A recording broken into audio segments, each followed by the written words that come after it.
What I want to talk about today is because I think dietitians do not understand this and they get super frustrated when it comes to getting something documented. I thought maybe doing a video on the consequences, the long-term consequences when we do diagnose when we should not be diagnosing as insurance-based dietitians. So for anybody who doesn't know me, I am Amy Plano and I am the reimbursement dietitian. I help dietitians get credentialed, build the shit out of insurance, and not end up in jail. No, just kidding, just kidding. But I wanted to talk about documentation and why it's so important for us to get an ICD-10 code, a medical ICD-10 code from somebody who can diagnose versus us slapping it on the insurance claim. So first things first, I know it is super frustrating to secure ICD-10 codes. And I know it is not as simple as often sending over a fax and requesting the information.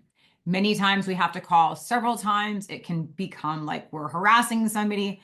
But the good thing is when we are getting it from somebody who can diagnose, we are assuming it as fact and we are assuming no long-term responsibility. So what I just want to talk about quick is say you put something like you just select some random ICD-10 code that describes eating disorders, right? As many of you guys know, if you work in eating disorders, there's like a whole slew. What is there like?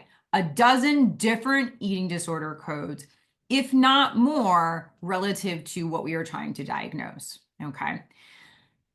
If a patient self-reports to you that they have an eating disorder and you base on the criteria that they put forward and you start using that F code, that eating disorder code, guess what?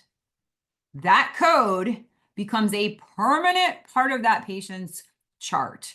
And the bad news is you may have given them a diagnosis that they didn't even qualify for based on the diagnostic criteria.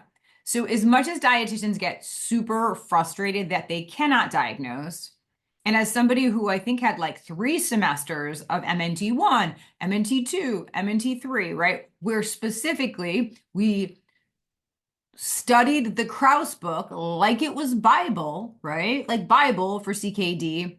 But now we cannot diagnose, and we will probably never have the capacity to diagnose. It is frustrating.